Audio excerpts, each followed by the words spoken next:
really excited to welcome back to the program. I think it's been like since It's been a little since while. it been January.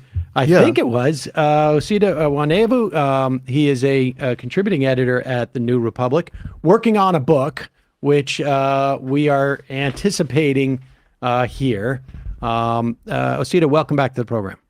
Thanks for having me. Let's start with Kristen Sinema. It's in the news. Not necessarily a huge surprise, but what's your sense of like, is this going to mean anything? Yeah, well, I'm always wary of talking about it just because I think that it gives her so much of the attention that she so obviously craves. I think that she's kind of motivated more than anything else by a sense that she wants to poke people in the eye, that she wants to be seen as this kind of inscrutable, mysterious figure people are always trying to figure out. But yeah, to the extent that I've read about it this morning, it doesn't seem like anything within the Senate is going to materially change. She's going to, by her own accounts, make the same kinds of votes she's been making. She's not signaling that this is like an ideological shift. Organizationally, it doesn't seem like the Democrats are going to have a different situation now. But where things are going to change, as I think the White House has said this morning too, is in Arizona, right? So instead of a real primary challenge people were expecting between her and I guess it was going to be Reuben Gallego, now she's an independent candidate, and it seems like she's basically forced Democrats into this situation where she's saying, look, like you can run another Democratic candidate in 24, but you're going to split the Democratic vote, and you're probably going to hand this seat over to Republicans, so you're better off just sticking with me. So it seems like she's kind of finessed the situation in the state where she wants Democrats to believe that the smart move is to have nobody really challenge her. That seems to be the real shift that's happened here. But in terms of the actual makeup of the Senate and the Democratic majority, I don't know that things change right now, but we'll see. I wonder too, Nate Cohen had a piece out today that I'm a little bit, I'm not sure how much I am convinced by, and I'm not sure maybe he's making this argument, but it turns out that like Republican turnout, particularly in places like Arizona and in Georgia, and in Nevada. I mean, he's sort of, all the data is not there. He's sort of like extrapolating from certain counties and whatnot. But like even in Maricopa, he says voters were on, the Republicans are making a big deal about Maricopa because, Yeah. Yeah. And but the final turnout data, according to Nate Cohen, shows that 75% of registered Republicans turned out, compared with 69% of Democrats, right? Which is like a typical off-year election where you have that dynamic where 3/4 of Republicans come out, about 2/3 of Democrats come out. And that means that was enough to yield an electorate which registered Republicans outnumbered Democrats by 9 percentage points. But a lot of Republicans voted against their party nominee, like Masters or Herschel Walker, and it suggests two things to me. It suggests that the Pied Piper strategy, where it was employed, it seems to have worked all over the place. And that in Arizona, if Sinema's running, it means that it's likely that the Republican nominee is going to be that much crazier. It seems to me, because they're going to have the same dilemma, aren't they? Right. Yeah, that seems to be the case. I mean, I don't know that the Republican electorate necessarily has wised up in any of these states. So, you have all of this pushback now from Republican elites and donors. We have to moderate our candidates. Are voters in the primary base gonna get that message in time for 24? I don't know that that's the case. But yeah, the situation in Arizona is a little difficult to tease out. It'll be a weird race if Sinema runs as an independent. I was looking at numbers from Georgia this morning, in the Herschel Walker race. They had another statewide election this year, right? So Brian Kemp beat Stacey Abrams by I think 7 or 8 points.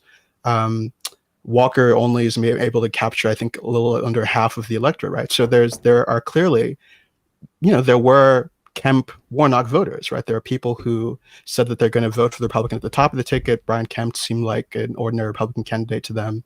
But when it came to them for the Senate race, they chose Warnock because Walker seemed a little too wild and crazy, right? So there is plainly a real cost to Republicans for running these kinds of ultra or sort of unexperienced or weird candidates.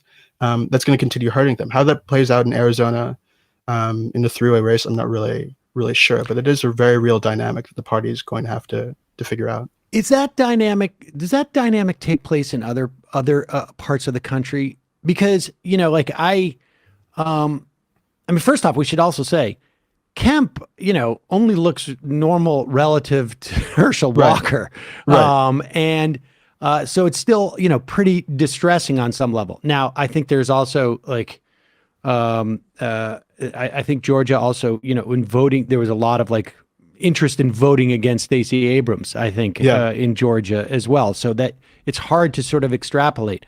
But I look at like places like Colorado, where people thought Bennett could lose, and he was running against like a fairly, as far as they go, benign Republican, and that guy got crushed. Well, not really crushed, but he got beat.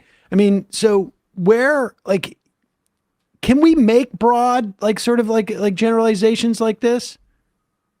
About the extent to which, Kemp, like how much do they need? Like Walker wasn't just extreme per se; he was just like incoherent. And that is a big deficit. Like, as opposed to like Masters, who was coherent but also just incredibly unlikable and extreme. Or Kerry Lake, or yes, like exactly. That. Walker is there aren't many people like Herschel Walker, just in general. So it is a weird candidacy. But I think that there is a cost, even when it's not somebody like Walker who just has basic candidate competence issues. There has been a real penalty that we saw this year with Republicans running people who the base liked a lot for whatever reason. Those candidates not sort of making the grade when it comes to the general election. We've seen this over and over and over again. It's not just a candidate issue, actually. So, one of the things that I've noticed in the last couple of weeks since the election is that the narrative right now in the Republican Party is that everything that's happened or everything that went wrong for them was about Trump. Trump backed these candidates that were poor candidates because they, backed his election fraud claims and they weren't ready for the general. And that's sort of the thing that happened. I think that is true to a large extent. But you also have this wider issue in the Republican Party where beyond Trump, the party adopted all of these stances on cultural issues that they thought were going to play really well with kind of middle of the road voters. And those appeals didn't work. You saw this with critical race theory. You saw this with transgender athletes in sports. You saw this with the whole host of issues that they thought this is going to get people in the suburbs really amped up and scared, right? And so even beyond these kinds of like high profile, election fraud centric campaigns, you had all kinds of Republican campaigns failing because whether or not Trump, backed this candidate, or whether or not Trump, elevated this candidate into the mainstream, the Republicans were running on a substantive message that wasn't appealing. And I think it's going to continue to be a problem. It's not just that the Republicans are enthralled to Trump or that Trump is forcing to run candidates like Herschel Walker. That is a struggle that they're having. But there is this wider issue where I think the Republican Party is out of touch with constituencies that really do matter in terms of winning the House in midterm elections, these kinds of like moderate-ish suburban communities that, are kind of everywhere in the country and that you really have to kind of seem like a normal person in order to win. That's a different electorate than a general or a presidential election electorate, right? I think people make this mistake where they say, well, Republicans did, or Democrats rather did, this well in the midterms, they won these suburban races. And that means they're in good shape for 2024. 2024, it really is going to come down to, just because of the way that the Electoral College works, these kinds of, these struggling white working class communities, right, in the Rust Belt, which has a different set of both cultural and economic concerns. But when it comes to a midterm election where you need to win like Northern Virginia, or like Republicans have to compete in California because there are California districts that are like split, in the House. That electorate is, I think, one where we've seen Republicans struggle in 2018, in the competitive races in 2020, and now again this year. That's fascinating. I read your piece, and we'll link to it about the post-Trump delusion. But if I understand what you're saying, and this makes sense, is that on some level things have inverted in some way, because traditionally Democrats don't come out for midterms, and they didn't come out. I mean, like 2018 they did, but it appears that they didn't come out. They came out, but they did not come out like in record-breaking numbers. I mean, that was Michigan is like sort of the poster boy for poster state for this, I guess, dynamic where they spent something like $50 million on the issue of transgender kids or athletes and whatnot, and like the whole right-wing media. I mean, we've been tracking it for the past year, has been completely dominated by this topic. We saw people like, like the Matt Iglesias of the world and the populars saying like, we got to back off this transgender stuff because it's really, and nobody cared. I mean, normal people did not care. Won't they just tack back though to immigration? Like, I mean, in fact, like, didn't we see McCarthy do that? The first thing that they did when he, was like, we're gonna build the wall again, or we're gonna have hearings on try and get was it Mayorkas impeached? Like, they like, why did we? It's almost like, why did we leave our tried and true? We could just go back after the brown people.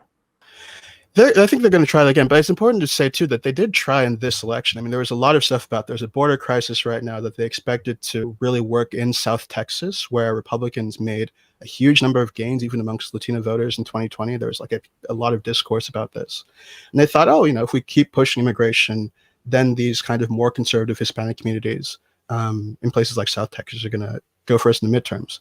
It didn't work, actually. So, there's an extent to which in certain districts they tried the immigration message and it just failed with them. We'll see what they do next time around. But yeah, I mean, why doesn't that work? Like, I mean, I understand, like, I mean, I get why the trans stuff doesn't work because it never really had any salience, and it doesn't really impact, the vast, overwhelming majority of people's lives. I guess if like you were really into women's swimming, this would be like an issue you talk about with your friends.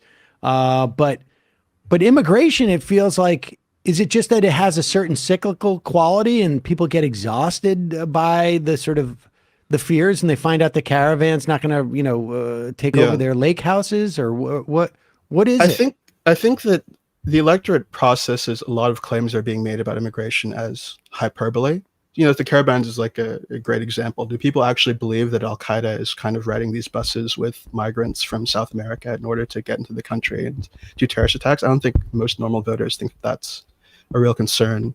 They try to hype up MS-13 in these gangs that most people are not encountering in real life. Did they go away? What happened to MS-13? Nobody talks about them anymore. They're still around, But I think the other thing with immigration too is that this is an issue where I think Trump polarized or sort of repelled the electorate in a different direction than he intended. If you look at Gallup's polling on immigration over the last 6 or 7 years, the electorate has gotten more and more liberal actually in the Trump era about immigration in general, just because I think people associate Trump with that issue. Trump seems crazy. Trump, talks about the issue with all kinds of like nastiness and ugliness that I think even people who might have anxieties about immigration in the suburbs is kind of like, well, we don't want to break up families and like put kids in cages. That seems like not the right way to think about this issue. So I think that there's an extent to which immigration has become less potent and salient as Republicans' messaging on it has gotten a little crazy. But yeah, I mean, we'll see what they do, whether they go back to that well. It is like a real shame, actually, that we're going to leave this Congress without having passed legislatively something on immigration reform after all of the hue and cry under Trump, after all of that kind of moral outrage, because of the Senate and the way things work out, we're going to leave again without really resolving this issue in a big way. So and I should say, my understanding is that at the very least, there may be like a bill about dreamers. Yeah, we'll see if that. Yeah, in the mix that would trade something like protection for 2 million dreamers for, I don't know, $10 billion for the wall or something like that. But comprehensive reform is still the white whale that's going to get away from us again. And I don't know when they resolve that issue. The Senate map is not getting better in 24. I don't know when we actually do the thing. And doing the thing means getting rid of the filibuster, so it's really remarkable that we're going to have this hanging over our heads and so many people in this country struggling on the basis of our inability to resolve this issue for another decade, maybe. I don't know. So, I mean, just getting back to that sort of dichotomy that you made between, like, they can't come up with a national issue in midterms that is moving the type of voters they need to move. And that is, that's an issue in House races, because by all accounts, I mean, it's one thing to say you got Herschel Walker at the top of the ticket, but it's clear that there's a certain group of people who are happy to split tickets when necessary. Yeah, we should have seen more pickups by the Republicans in the House, and in fact, the places where they did pick up was in places like in New York, where I think it feels like they couldn't find enough of a distinction between the two candidates, and you get just the sort of secular more enthusiasm from the party that is out of power. Yeah. But you're saying in the presidential elections, because of the nature of the Electoral College, you got a place like Michigan or Pennsylvania or maybe, I don't know, Wisconsin, or maybe Nevada, where there's a certain cohort of white working class type of people that are, have an outsized influence on the outcome of the election, and that changes things a little bit. Yeah, I think it does. Perfect example is a state like California, right? In presidential election, California is off the table. It's a winner-take-all race. There's no real competitive thing when it comes to those kinds of state-right contests. But you do have House districts within the state of California where, you have Republicans and Democrats actually competing. And so what it takes to win a midterm race is to go to a state like California, find those districts, and then sort of appeal to these kind of middle of the road voters that don't really matter in the aggregate with as far as the Electoral College is concerned. States that do matter with the Electoral College are states where you have this kind of overall even partisan split, or like roughly even partisan split, where it could go one way or the other. Those end up being the swing states. And for the last, I guess, decade or now, that's increasingly been these Rust Belt states where, they might have been in the tank for Democrats 20, 30 years ago on the basis of a really strong labor movement and labor organizing, and these industrial sectors that had a lot of labor activity in them. All that's kind of collapsed over decades and decades and decades. And so now you have these white working class voters who are more open to Republican politics, who are being pulled to the right for all sorts of reasons. And so Democrats have not solved their basic problems. I mean, they won in 2020. I think Biden won some of those voters back, did better than Hillary Clinton did. But there is still this vulnerability that I think comes from the absence of an economic agenda strong enough, compelling enough to win more of those voters back durably. That speaks to kind of post-industrial decline and the struggles of those communities. I think that's still the task Democrats set out for themselves. So if they think that, because we did well in this midterm election, 2024 is going to be like a walk in the park, as Republicans have shot themselves in the foot in all these ways, I think that would be a real mistake, just because it's a different kind of election. Maybe you feel better about the House in 2024, right? And that next round of House elections. But as far as winning the White House again, it's a different strategy and a different set of challenges that the party's going to continue to face.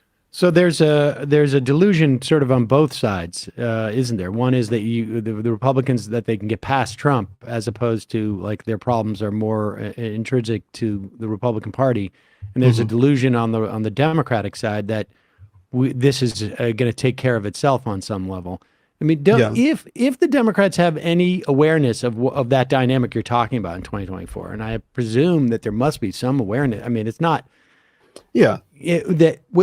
Like, how do you reconcile, like, why didn't Biden come out and say, executive order, these guys are going to get health, sick days? I mean, there's deeper problems with the railway workers. I think, in terms of like, they have just cut so many workers that sick days are just really sort of like just to keep these people from, so that they can show up at work, really. I mean, it's almost a favor to the railway companies. So there's deeper problems there, but why didn't they just come out and do that the day too? Like, how do they not realize, like, these are small group of people, but they represent the types. Yeah, they stand in for these constituencies. I don't know. I wish I had an answer to that question. There was a lot of goodwill, coming out of the midterms, kind of toward Biden. Even early in his presidency, he made certain statements that let people say, "Oh, this is the first pro-labor Democrat we've had in such and such time." And his labor picks have been good. I mean, his labor picks have been good. Yeah. Yeah. So, it is disappointing. As a matter of strategy, it doesn't make any sense. Just leaving the substance aside. Obviously, these workers deserve everything they're asking for. But even leaving that aside, as a matter of strategy, as you're saying, this could have been a moment where they say, look, we're standing against the bosses. We're standing for these people who aren't getting what they're due. We support labor action, broadly speaking, and it can get you the goods. And they miss this opportunity just because, I think that Biden still is who he is. Like, he's still somebody who sees this need to hug the middle, the median of the highway, and still has those kinds of instincts. And again, that's going to be a problem for Democrats moving forward. They can do well in these midterm elections where Republicans shoot themselves in the foot on cultural issues and they lose, suburbia, and they lose like kind of middle to upper middle class suburban voters.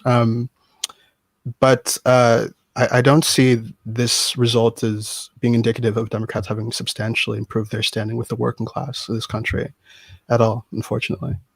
It almost goes without saying, but I mean, what are your hopes in terms of like Hakeem Jeffries providing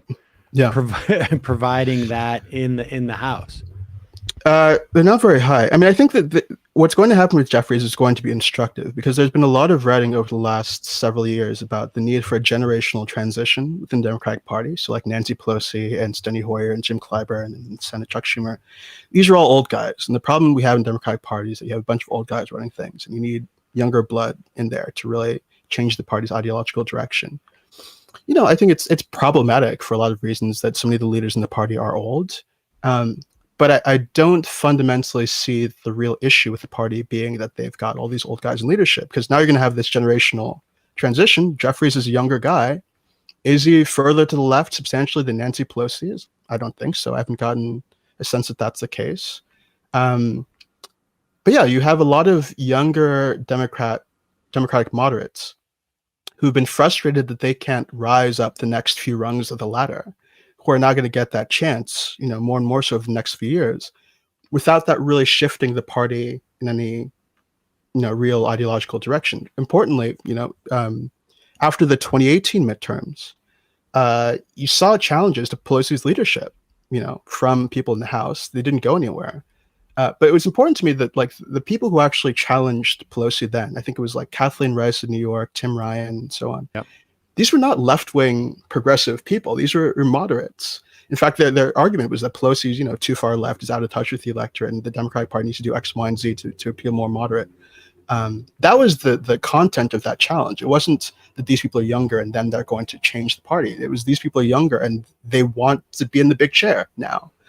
And so more and more of these people are going to get to the big chair.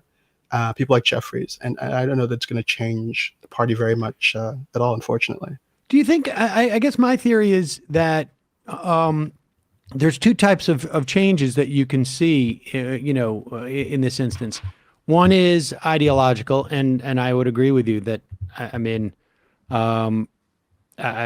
Jeffries is not anywhere nearer to the left than Nancy Pelosi, but and I don't know if this is necessarily true of Hakeem Jeffries, although my sense is that it is to a certain extent, that the younger generation of politicians, period, I think across the board, have a different understanding of the nature of politics at this time. So like that a certain percentage of the decision making by the Democratic leadership has been just tactically and strategically, aside from their the ideological reasons why they may be doing it, maybe this is just on the margins, has been just wrong because they don't understand the sort of like political moment that we're living in, where they don't understand the dynamics of this polarization.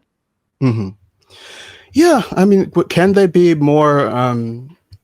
Would they be more rhetorically aggressive? This new people coming in, Jeffries. We'll have to kind of see. But yeah, I mean, can you be more partisan and more rhetorically aggressive without opening up the door, inadvertently in some respects, to more left wing, to a left wing rhetoric and ideological growth?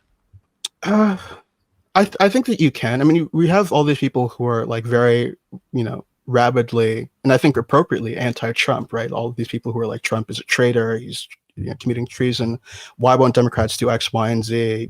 Impeachment was all about this. Like, why aren't Democrats really pushing Trump's crimes and all of these issues? You had a bunch of people in the dead center of American politics who were very exercised about Trump's wrongdoing, and the Republican Party's complicity in it, and rightfully so. But I don't know that that kind of New York Times, Atlantic nexus of people became more willing to support single care healthcare or anything like that as a consequence of their orientation. So I think it is possible to say very loudly and clearly the Republican Party is a problem. That we need to be aggressive in combating them, without not necessarily.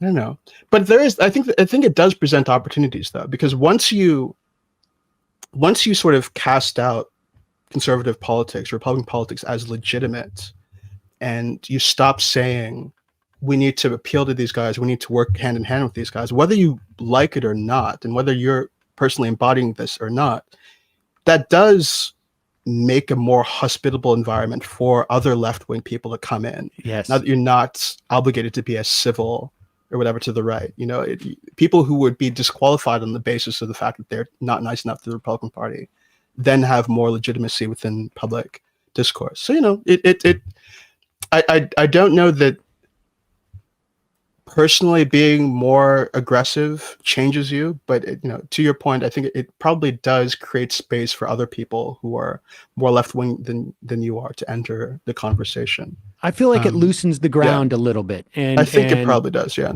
and you can no longer weaponize like they can't reach across the aisle, because that's not the aisle's not there to reach across anymore. Exactly. Yeah. Nobody's reaching across the aisle, so now we have to sort of play in this sandbox and make it. So what do you think?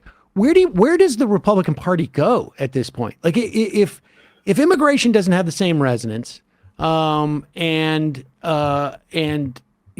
turns out that people are just not as exercised about transgenderism, and we'll still have some sort of like, I think, dead enders like the Ben Shapiro's and the Crowders, who are still going to try and like squeeze as much as they can out of that for dollars. But they no longer have like deficit concerns, right? Like Paul Ryan is just sitting on some corporate boards, I imagine, somewhere, and occasionally popping up. Like what's left for them? I think it's the old stuff. I think it's important to remember that we have Republicans who do win. Well, not even. I'm talking about like the old, like, you're paying too much in taxes. We support small businesses and entrepreneurship. That kind of old republicanism, I think, still has appeal, unfortunately, in a lot of places. I live in Maryland, right? We've had Larry Hogan, who's not going to leave office. is a Republican governor in a state that Biden won. It wasn't even close. This is Maryland. Massachusetts had Charlie Baker, right? There are a couple of races, I think in Oregon too, where Republicans did surprisingly well. Oregon is not really a red state. There are Republicans who can win competitive elections against Democrats on the basis of a very kind of economically focused message that isn't like overtly racist and that isn't overtly conspiratorial. And in fact, I think that the fact, Trump's dominance of the party makes those kinds of figures stand out and seem appealing in the way that they otherwise wouldn't have. I think you have a lot of moderate voters who are like, hell, I really want to just vote for somebody who's going to keep my taxes low, but who isn't a conspiracy theorist or an election denier. It's just the Republicans aren't running those kinds of people anymore. So yeah, I mean, I think that would be the place for them to go if they were smart. Charlie Baker in Massachusetts had something like a 70-80% approval rating amongst Democrats in the state. Massachusetts has always been weird like that. We had Bill Weld. Right. I mean, there's always been a space for like liberal Republicans, as it were, sort of technocratic ones, I guess. But I think that there is across the country, unfortunately, and I don't like that this is true. But if you could have somebody who is like a moderate Republican say, I'm turning the page from Donald Trump, we're just going to talk about jobs and blah, blah, blah. The old AEI, Heritage Foundation bullshit. Unfortunately, that would seem like such a contrast with Trump that people would reward it. They would say, this is a responsible Republican. Somebody like Tim Scott could probably win a presidential election, right? But the Republicans are still enthralled to, I think, a class of activists and wingnuts and enthralled the conservative media in a way that really inhibits their capacity to compete. And I don't think DeSantis is the answer. People are framing up DeSantis as the guy who's the anti-Trump. This is like the responsible figure who's going to seem responsible to the electorate. I think he's probably a better candidate than Trump. But also, he spends the months before the election stumping for Kari Lake and Blake Masters. I think he was his very whole agenda the critical race theory stuff and the anti-transgender stuff. He was one of the most conservative members of the House when he was in the House. This is not, He's just Trump with like a slightly better impulse control, it feels like. And he's not that Charlie Baker to Trump type of guy. No, he's not. He's not. I mean, I think he has an easier chance of winning a general than Trump does, just because he's not Trump and doesn't, he's not Trump. But he's not an old style return to normal kind of Republican in any way. In fact, to the extent that I can understand it, his real asset going to the primary in 2024 is that he was more of a wingnut on COVID than Trump was. That's what he's going to run on with the base, right? Like Trump had this period where he was for lockdowns for a little bit and wanted to take credit for the vaccines. DeSantis, I think, is going to go into the primary in 24 and say, "Look, I never cared about COVID at all. I was always thinking that this is bullshit. We shouldn't do anything, and that's why you should vote for me." Is that a message that's going to appeal to a general electorate, a general public that did care about COVID and then, thought that the restrictions were sensible? I don't know that it will. But yeah, I don't see DeSantis as this, and this is what the piece I wrote about in TNR. This was sort of the argument. I don't see DeSantis as this kind of like dramatically different figure substantively from Donald Trump and somebody who signals, a return to the old Republican Party. I think that he's in many ways an outgrowth and a continuation of trends that Trump furthered. He just doesn't seem as outwardly wild. He's a more disciplined and natural politician than I think Trump is, and that's why he seems outwardly different to some people. Yeah, it seems to me. I mean, I agree with you. He seems to me to be just more evidence that the Republican Party has. This is just the natural progression where it lands. I mean, he's just Trump without the tweets. Yeah. Osita Nwanevu, the piece is in the New Republic. We'll put a link to that at majority.fm. Thanks so much for your time today. Really appreciate it. Looking forward to having you back and looking forward to that book. Yep. Happy to be back. Thank you. All right. Thanks.